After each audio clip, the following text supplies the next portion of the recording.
The following program is a SUTV student production.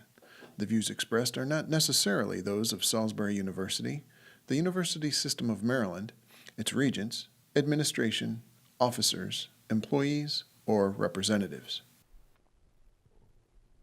All right, well, thank you for joining us, Matt Holloway. You're running for re-election, but county council at large president. That's so right. Thank you for coming out to Salisbury University. We appreciate you Sure taking thing. the time. Yeah. So I'd like to start out with just asking you why you decided to run again for re-election, and just what prior experience and qualifications do you have that would make you an effective leader Sure. on the county council level? Yep. So I guess I'll start with why I ran originally 4 years ago. Back in 2009, there was a land dispute issue, kind of land rights issue in the county. A lot of landowners were concerned because there was a downzoning that was proposed, and they were afraid that was going to affect their property rights. So many landowners and farmers got involved on both sides of the issue, and were very vocal, and the downzoning did not go through. And at that point, I got interested in running. There hadn't been anybody representing agriculture on the council for many years. So I decided we needed a voice on the council. So that was why I ran originally. And when I ran, I kind of said to myself that if I didn't feel like I was being effective or hadn't made a positive difference in those 4 years, I wouldn't run again. And I feel like I have made a difference. I've been elected within the council as president twice now for the past 2 years. And I feel like I've done a good job of leading the council and having some successes along the way. Mm-hmm. So how do you feel like your background in agriculture, as you mentioned before the interview, how do you think that that's played into your position on the county council, and how do you think it will continue to be effective? Well, I think it's really critical. We are the #1 ag county in the state. We have, of course, we're the home of Purdue, one of our largest employers and one of the largest ag entities in the state. So we carry that with pride, that distinction. And so I think it's important that we have an ag representative there. Now, I might not be the traditional ag because I have a sod farm, so we grow sod, and then I also have a hydroponic lettuce farm. But I think that also represents maybe some of the new direction of agriculture as well, and some of the technology-based agriculture that could potentially pick up in the area. Mm-hmm.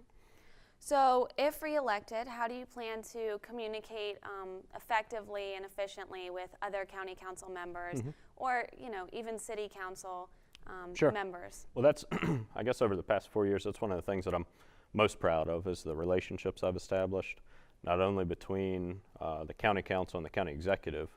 When I first got on council, there was no relationship there. There was kind of a brick wall, I like to say, that we couldn't get through. But when I became president, I established weekly, not every week, but I call them weekly meetings with the executive, where we discuss the issues, we come up with a plan, and we send out the minutes of the meeting to the council members to keep them informed on what's going on. I just didn't see how we could effectively operate as a council only meeting twice a month. And then the other end of that is I'm very fortunate that Jake Day, the president of City Council, and I have been friends since we were in preschool. We went to preschool together, and then we went to Bennett Middle School together, and we graduated the same year in 2000. So we had a pre-existing relationship, and we've really been able to use that to our benefit. We tried to do as much collaboration between the two as possible, and I think the level of collaboration and cooperation between the city and county has never been this high before, at least that I've been told.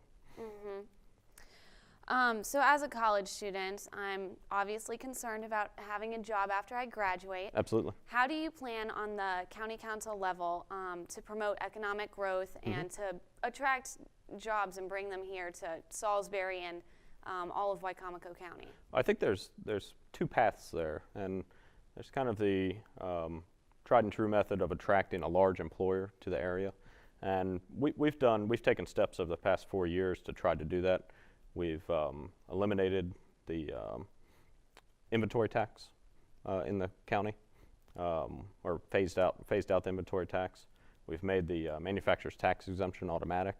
So we've taken steps to try to make it a more enticing environment for big businesses to come. But then the other path is also to try to get you to stay here. And so what we're doing is trying to make it a more enticing place to live.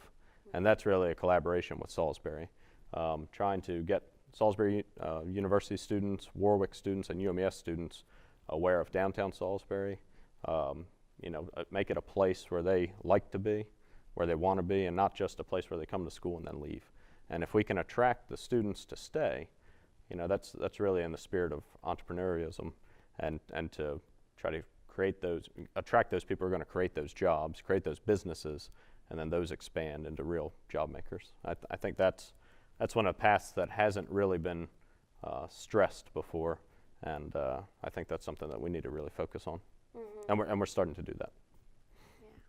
Well, and you did mention that you were a local Yes. prior to the interview, and Yes. you've gone through the education system here. That's right. So how do you plan to just promote education here in Wicomico County and further help students just get involved and Yep. stay focused? I've been a big supporter of education my whole time on the council. Actually, I'm also on the, I was most recently on the facilities task force, which is a task force that was set up to do the long-range planning for the facilities for the Board of Ed, to try to see 20 years out what the order of buildings that need to be replaced and see what we can do to try to speed that process up.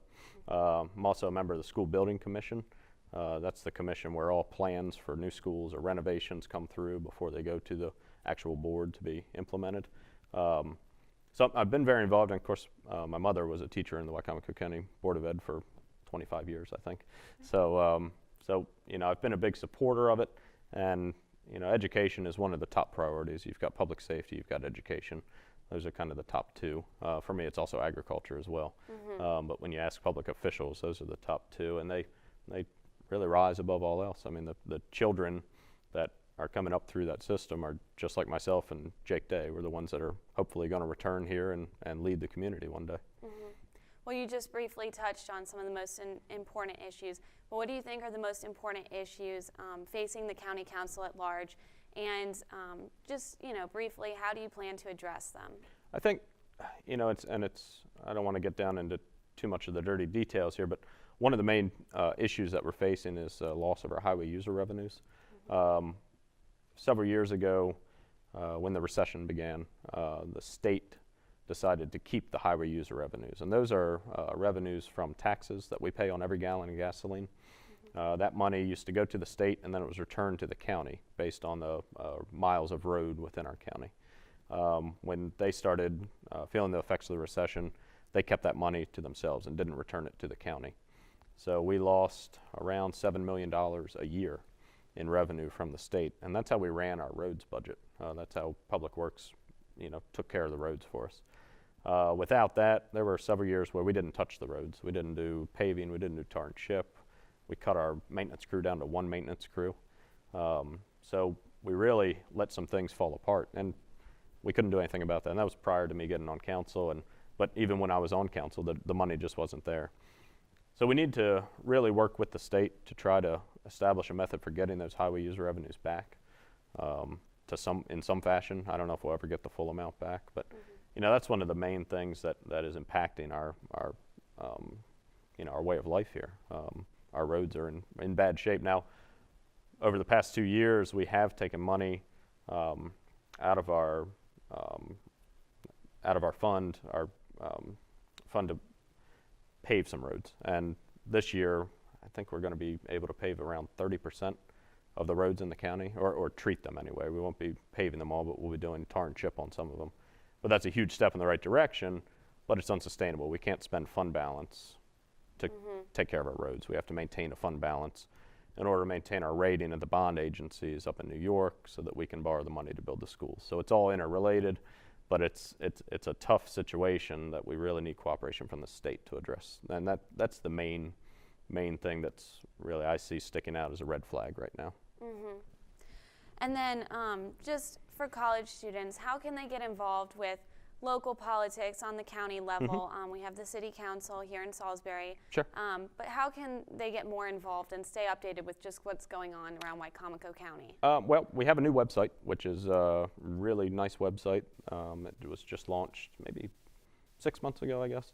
That's very user-friendly, that helps you keep up to date on things. Also come out to the meetings. It's first and third Tuesdays of every month. On the first Tuesday, it's in the evening. On the third Tuesday, it's during the day. You know, that's where all the work is done. You can actually see what's happening. Otherwise, it's really getting involved in the community. We have something downtown called Whiteboard Wednesdays. So it's the third Wednesday of every month. It's just before the third Friday event. And Whiteboard Wednesday is kind of a, you know, everybody gets together and they eat pizza and they talk about ideas, throw them up on the whiteboard, and everybody kind of collaborates and see what direction we want the community to go in. And it's those kind of grassroots efforts like that, which aren't necessarily government sponsored, but they're kind of spontaneous, and these groups are getting together. And you know, to me, over the past 4 years, I see a real change in momentum and direction, and everybody seems to have a level of positive attitude now, which I love. I just think I guess my fault is I'm an eternal optimist, and you know, so I love when people are really, really pumped up about things that are happening. Mm-hmm. Well, thank you so much for coming out to Salisbury University. We appreciate you doing the interview. Is there anything else you'd like to touch on? Or I'd just like to remind everybody that November 4th is the general election, so please make sure you go out to vote. We need your vote. All right. Well, thank you again. Sure thing. Thank you.